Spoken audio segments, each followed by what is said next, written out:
Hello students, I am Gurvinder Singh from A. Xavier's International School Chika. Today I will explain you some important terms in accountancy.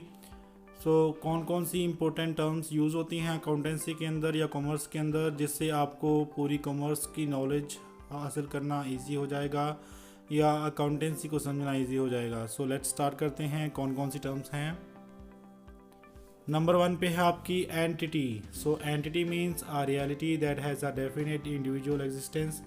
Simple words में अगर कहें तो जो आपकी पहचान है या किसी भी बिजनेस की शॉप की पहचान है उसका नाम, तो उसको हम एंटिटी बोलते हैं। जैसे कि super bazaar, jewellers, hire jewellers, ITC limited या XYZ लिमिटेड। ऐसा नाम जो किसी भी फर्म की एग्जिस्टेंस को बताता है कि वो मौजूद है, वो एंटिटी कहलाता है। नंबर 2 पे आता है हमारे पास transaction, an event involving some value between two और मोर एंटिटीज़। जो भी लेन देन, अगर हम साधारण भाषा में कहें, दो फर्म्स अगर आपस में कोई भी लेन देन करती हैं तो उसको ट्रांजैक्शन बोला जाता है। तो ये गुड्स की फॉर्म में भी हो सकता है, मनी की फॉर्म में भी हो सकता है। अगर आपने किसी से कोई परचेज सेल किया तो उसको भी ट्रांजैक्शन बोल सकते हैं। अगर आपने किसी से पैसे लिए उसको भी ट्रांजैक्शन बोल सकते हैं, या आप किसी को पेमेंट की तो उसको भी आप ट्रांजैक्शन बोल सकते हैं। उसके बाद नेक्स्ट हमारे पास है voucher, the documentary evidence in support of a transaction. जो अभी आपने देखा ट्रांजैक्शन क्या होती है, लेन देन जो हम करते हैं उसको ट्रांजैक्शन बोलते हैं। जो ट्रांजैक्शन का सबूत है, एविडेंस जो है, उसको हम वाउचर बोलते हैं। जैसे कि आप किसी दुकान पे गए, आपने कपड़े ख़रीदे और उसके बदले में आपको जो बिल मिला है वो उस ख़रीदारी का एक एविडेंस है, सबूत है। ऐसे ही बिज़नेस में जब भी कोई लेन देन किया जाता है तो उसका एक सबूत, जिसको हम बिल भी बोल देते हैं, रसीद भी बोल देते हैं, तो वो वाउचर कहलाता है। उसके बाद एसेट्स क्या होते हैं? Assets are economic resources of an enterprise that can be usually expressed in monetary terms. जैसे एक एग्जांपल ले लेते हैं, आपके घर पे कोई भी चीज़ जो आपने ख़रीदी है अपने पर्पसेस को सॉल्व करने के लिए, जैसे कि मोटरसाइकिल कहीं आने जाने के लिए, या मोटर गाड़ी, या कोई और चीज़ जो आपकी सहूलत के लिए है और आपने उसको पैसा देकर ख़रीद रखा है, तो वो आपकी एसेट कहलाएगी। ऐसे ही बिजनेस के अंदर बहुत सारे एसेट्स होते हैं, जैसे कि मशीनरी हो गया, लैंड हो गया, बिल्डिंग हो गया। तो जो प्रॉपर्टी आपने पैसे से ख़रीद रखी है अपने किसी भी काम के लिए, वो एसेट्स कहलाती है। नेक्स्ट है लायबिलिटीज़। लायबिलिटीज़ क्या हैं? लायबिलिटीज़ आर ऑब्लिगेशंस और debts that an enterprises has to pay at some time in the future. तो जो बिजनेस ने किसी भी बाहर के व्यक्ति को पैसा देना है फ्यूचर के अंदर, तो वो उसकी लायबिलिटी कहलाएगी। जैसे कि आपने 2000 रुपये की गुड्स किसी व्यक्ति से ख़रीद ली और उसको पैसे उसी टाइम पे नहीं दिए, यानी कि आपने उधार में परचेज़ कर लिया, तो जो 2000 रुपये आपको आने वाले टाइम में फ्यूचर में देना पड़ेगा, वो आपकी बन जाएगी लायबिलिटी, आपकी देनदारी बन जाएगी। नेक्स्ट चलते हैं capital. Amount invested by the owner in the firm is known as capital.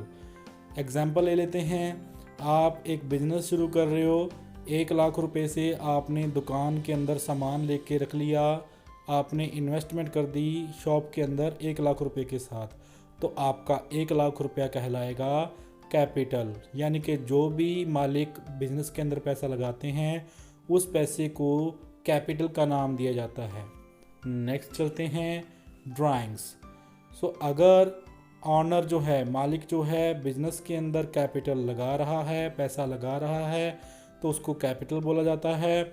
और अगर वो बिज़नेस से पैसा विड्रॉ कर रहा है तो उसको ड्राइंग्स बोला जाता है।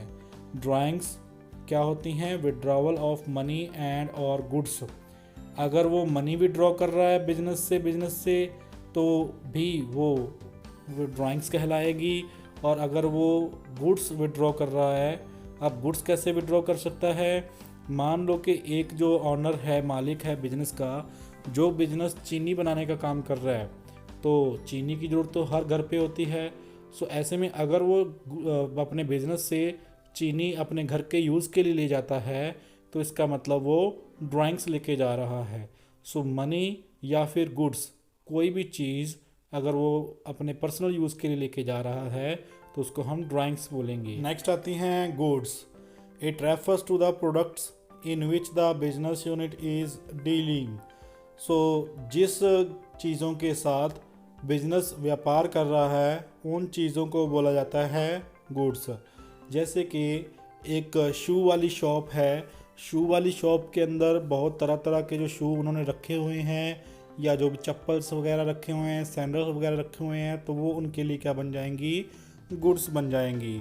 यानी कि जिन चीज़ों की वो बाइंग या सेलिंग कर रहे हैं वो चीज़ें उनके लिए गुड्स बन जाती हैं। ऐसा नहीं है कि हर एक बिजनेस के लिए गुड्स एक जैसी होती हैं।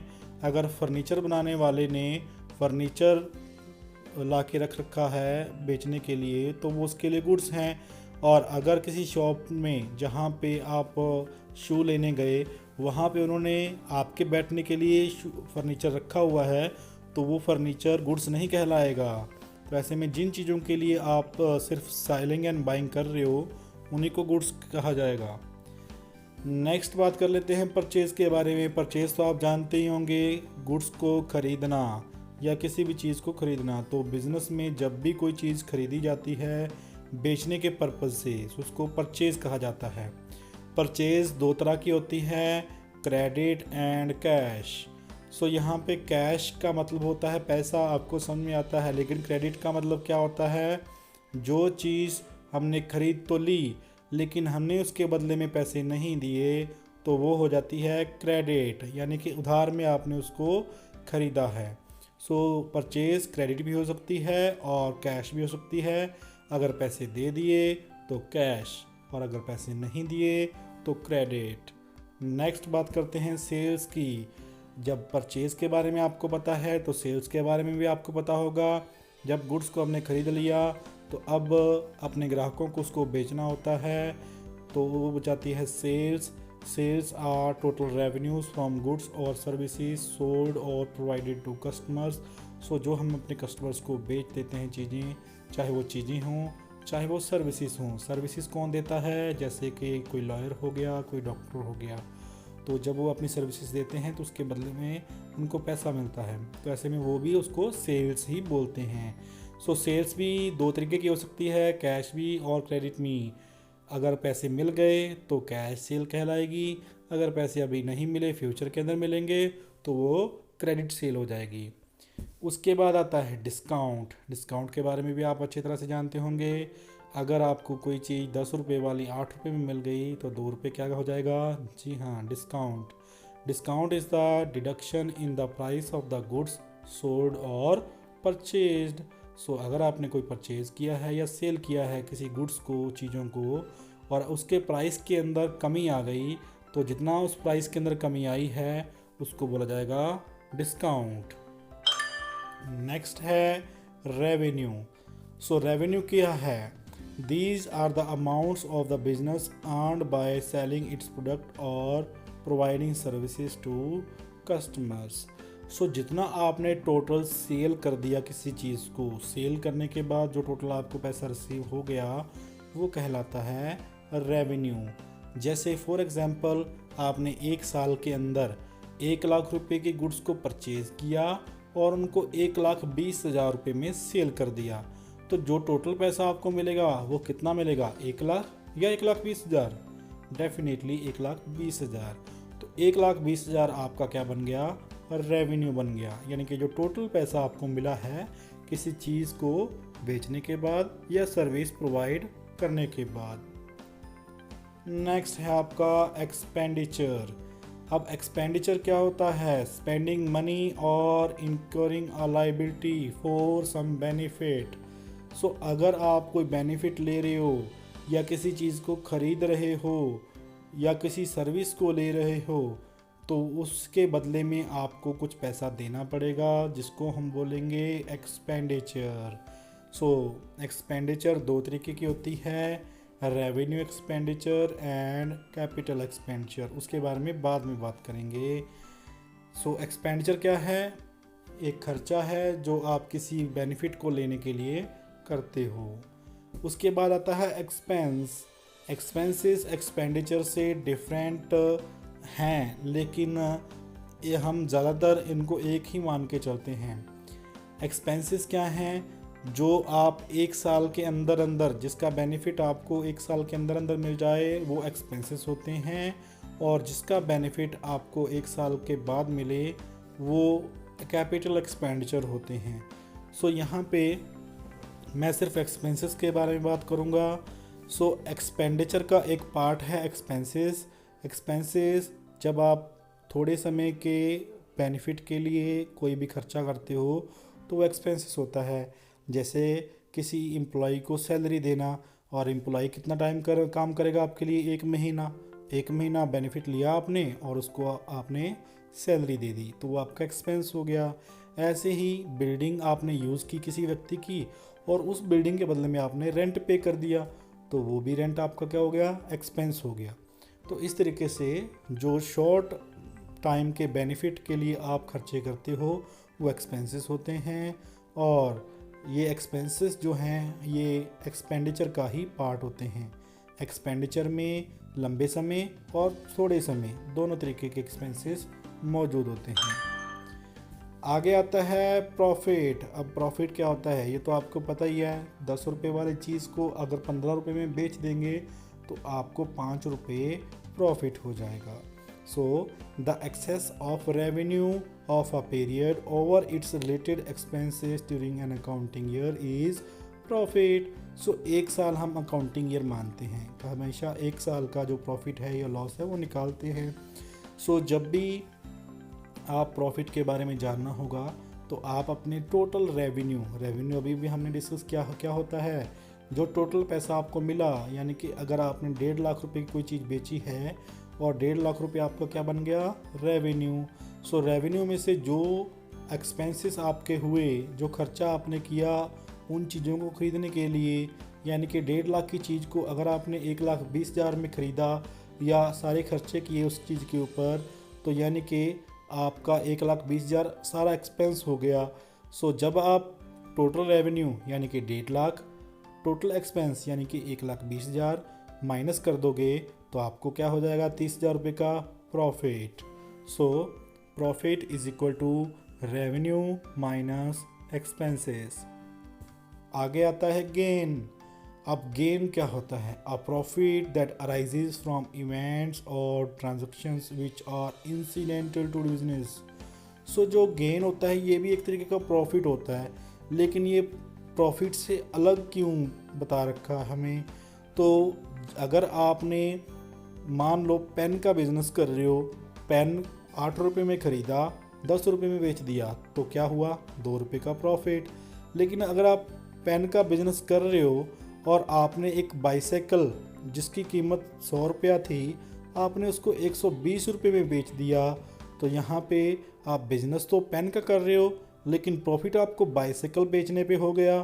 तो बाइसाइकिल वाले प्रॉफिट को गेन कहा जाएगा और पेन वाले प्रॉफिट को प्रॉफिट कहा जाएगा। सो ये दोनों में गेन और प्रॉफिट में डिफरेंस है।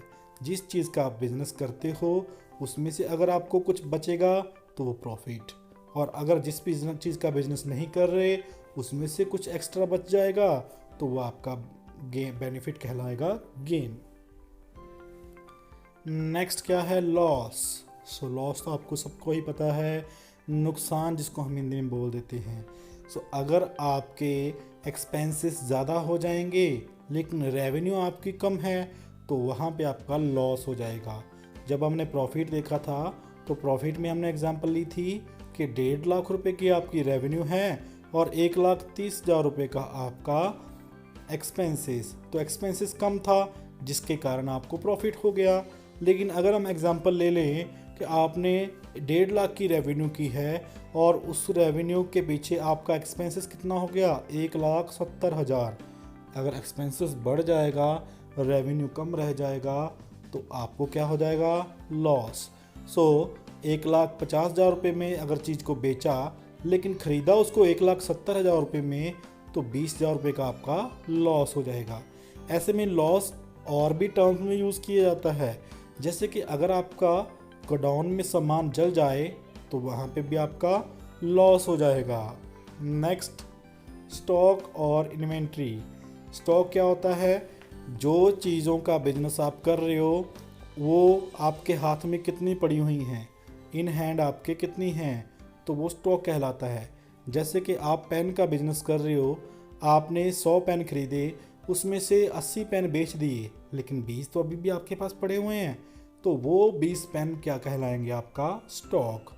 इन्वेंट्री क्या होती है, अगर आप किसी चीज़ को जैसा बेच रहे हो वैसा ही आप खरीद रहे थे तो आपका वो स्टॉक था, लेकिन अगर वो वैसा है कि वैसा आप नहीं बेच रहे, उसके अंदर आप चेंजेस कर रहे हो, तो वो इन्वेंट्री कहला देगा। जैसे कि आप शुगर केन यानी कि गन्ना लेके आए और उसको जूस निकाल करके आपने उसकी चीनी बना दी, तो आप खरीद के क्या लाए थे, शुगर केन, बेच क्या रहे हो, चीनी। सो ऐसे में इसको स्टॉक नहीं बोला जा सकता, इसको हम इन्वेंट्री बोलते हैं। सो अगर आपका गन्ने का कुछ पार्ट बचा हुआ है आपके पास, तो वो आपका इन्वेंट्री है। अगर आपका शुगर का कुछ पार्ट बचा हुआ है तो वो आपका इन्वेंट्री है।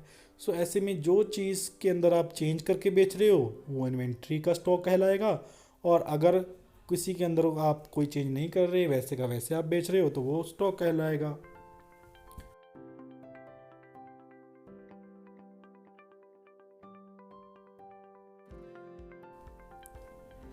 नेक्स्ट है हमारे पास debtors, DEBTORS, debtors. Debtors are persons and or other entities who owe to an enterprise an amount of buying goods or services on credit।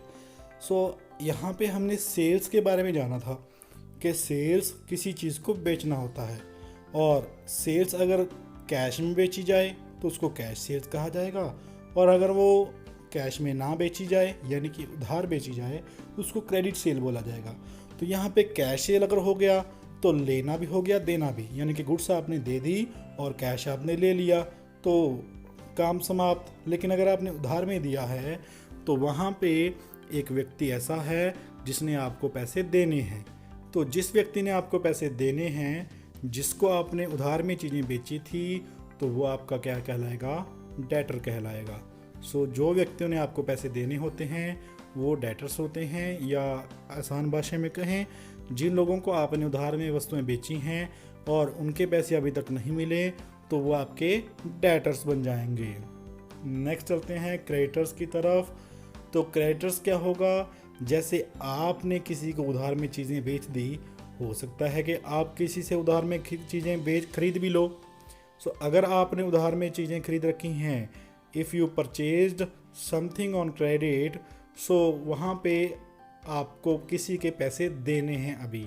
सो अगर आपको किसी के पैसे देने हैं तो आप बन जाएंगे क्रेडिटर्स। सो यहाँ पे दो टर्म्स, डेटर्स एंड क्रेडिटर्स, ये दोनों टर्म्स यूज़ में आती हैं एक दूसरे के ऑपोजिट। क्रेडिटर्स जो हैं वो लाइबिलिटी होती है और डेटर्स जो होते हैं वो एसेट्स होते हैं।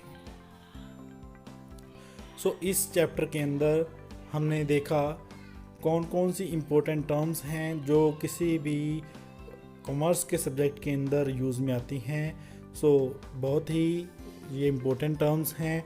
अगर आपको कोई भी टर्म्स समझ में नहीं आई तो आप उसके बारे में पूछ सकते हो कमेंट्स के अंदर।